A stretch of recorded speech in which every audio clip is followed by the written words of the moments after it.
Thanks for staying with us. Time now for Africa News with me, Georgia Calvin-Smith.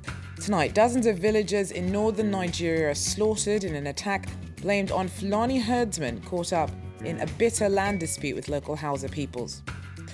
Also, the ICC is still waiting for an answer from Ivory Coast over its request that Blé Goudé, a jailed ally of former President Laurent Gbagbo, is handed over. This whilst a controversy over pictures of him in prison reigns full. And United Nations peacekeepers team up with the DRC's military to launch a pushback against Rwandan rebels holed up in Eastern Democratic Republic of Congo. First up, in Nigeria, scores of people have fled into the countryside after survivors claim the gunmen on motorbikes killed more than 100 people in an ongoing conflict over land and cattle in the northwestern state of Katsina. Police have set the death toll at 40 and said the attacks, which began Tuesday and continued today, were part of ongoing violence between Hausa people and Fulani herdsmen. Most Fulani-related violence in the country has been concentrated in the Central Plateau state. More on this, I'm joined now by Nigerian analyst Opeyemi Agbaje. Opeyemi, thanks very much for speaking to us. Now, you fear that there's been a recent escalation in attacks by Fulani and that fighters have been better armed and better organised. Absolutely. In the last 1 year, we've seen so-called Fulani herdsmen operate across the north and particularly in the middle belt areas around Plateau State, the Jos area, Benue State, and even increasingly towards southern Nigeria. The attacks have been more frequent. They've happened throughout the last 2 weeks, for instance, in the Benue State, in the middle belt of Nigeria, with hundreds of people killed. But this is one of the first major incidents we're having in the heart of the northwest part of Nigeria, today's event in Katsina State. So you're saying that Fulani's had a history of fractious relations with communities across central Nigeria, but what do you think is behind this level of violence being seen in Katsina in the northwest? Well, of course, it's the same trend. Everywhere it's been Fulani herdsmen against the indigenous local communities. They tend to be more nomadic groups. They trade in cattle. They move their cattle. Sometimes they lead their cattle into farmland, destroying crops. The farmers try to resist, and then the Fulanis are usually better armed. The new trend that we see, which is worrying, is that the attacks, like I said, are happening almost on a wider geographical scale. They no longer seem so communal. There seems to be a national pattern. The Fulani so-called herdsmen are armed these days, usually with AK-47 guns, leading to high fatality rates. And there are reports that some of them may indeed be mercenaries from outside Nigeria. There seems to be a cross-border dimension to it. So yes, there's a history behind it, but there are clear trends that make this more worrying. It seems there's increased funding from some sources for these very well-organized Fulani militia. Opeyemi, thanks very much for speaking to us. In other news, to Ivory Coast now, where degrading pictures reportedly showing a close ally of former President Laurent Gbagbo in prison have sparked controversy. Meanwhile, the government says they're fake, and lawyers of Charles Blé Goudé stress that they don't want him sent to the International Criminal Court as requested. This week, Ivorian newspapers published pictures reportedly of Charles Blé Goudé in prison. A man is seen sleeping on the floor, but the authorities say they are fake. And the government posted on internet some photos of Blé Goudé smiling in a comfortable cell. The lawyers of Laurent Gbagbo's former minister say he was probably moved to another cell following the publication of the first pictures. His lawyers also told us they don't want him sent to the International Criminal Court. The accusations against him concern events that all took place in Ivory Coast. The witnesses are all here, the judges here all followed those events, so it would be more appropriate if he's judged in Ivory Coast. ICC prosecutor Fatou Bensouda, who's already preparing a case against Laurent Gbagbo, told France 24 Ivory Coast has to transfer Blé Goudé to The Hague.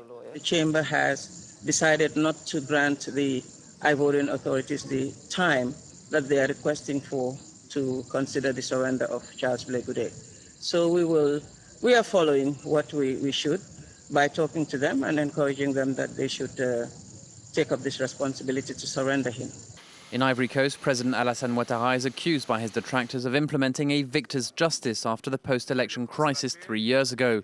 They say that only pro-Gbagbo supporters are prosecuted, despite the fact that forces loyal to Ouattara also took part in the conflict that left 3,000 people dead. Pictures of the blood-spattered home of South African track star Oscar Pistorius were today shown at his murder trial, along with images of the body of the girlfriend he shot dead last Valentine's Day. The officer in charge of the crime scene at the time, on Thursday, described following a trail of blood up the stairs at the Olympian's home. Oscar Pistorius denies murdering Reeva Steenkamp and insists that he opened fire, believing that she was an intruder. Well, here in Paris, it's the eve of the verdict in the trial of Pascal Simbikangwa. French prosecutors are pushing for a life term for the Rwandan ex-spy chief being tried on genocide charges over the mass killings in his homeland in 1994. It's the first such case to be heard in France. Our Yves Irvine was in court for us today.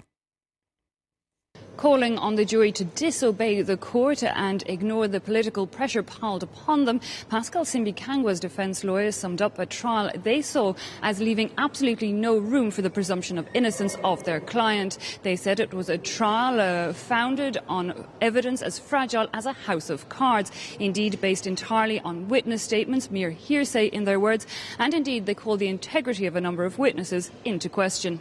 We could see that a lot of their statements didn't hold up. You have to pick through them. For some, it was outrageously obvious. As far as Alain Gauthier is concerned, however, president of one of the civil parties who pressed charges, this was an expected line of defence. Frankly, it's normal that there are contradictions.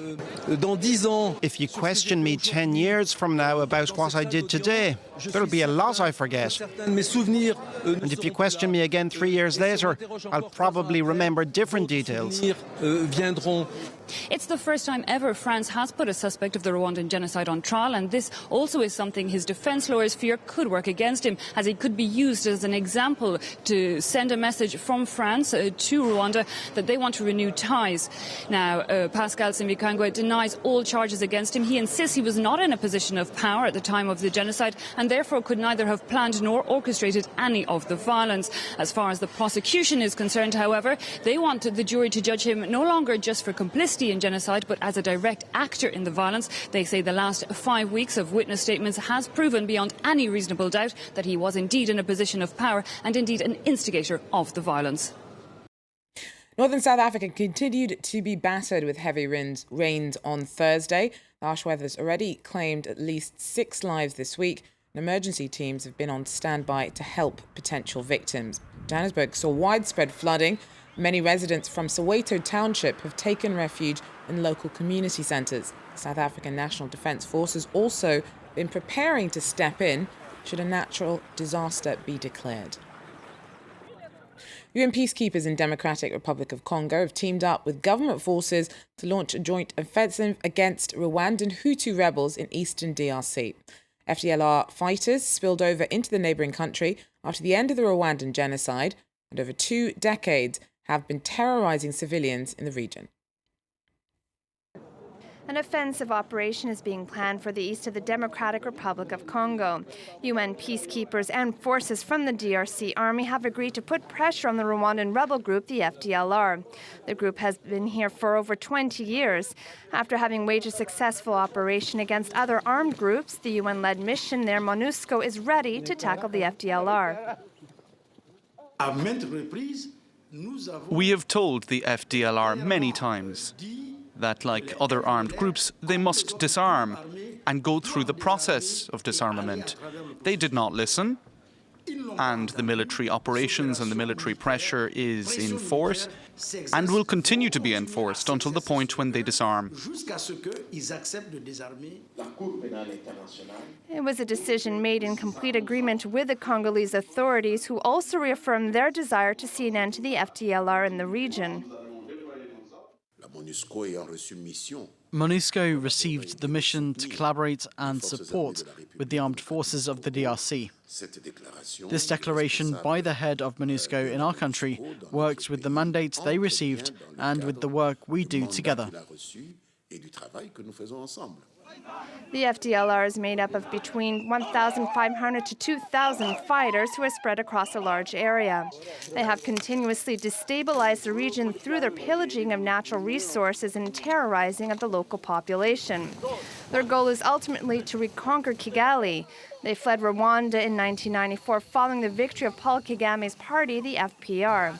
The movement is accused of housing those guilty of participating in the genocide and also of aiding Kinshasa in its fight against Rwanda. That wraps up African news for me, but I will be back with more in about 45 minutes. Join me then if you can. Till then, though, stay with us. Short break and more news and headlines coming up from around the world. Take care.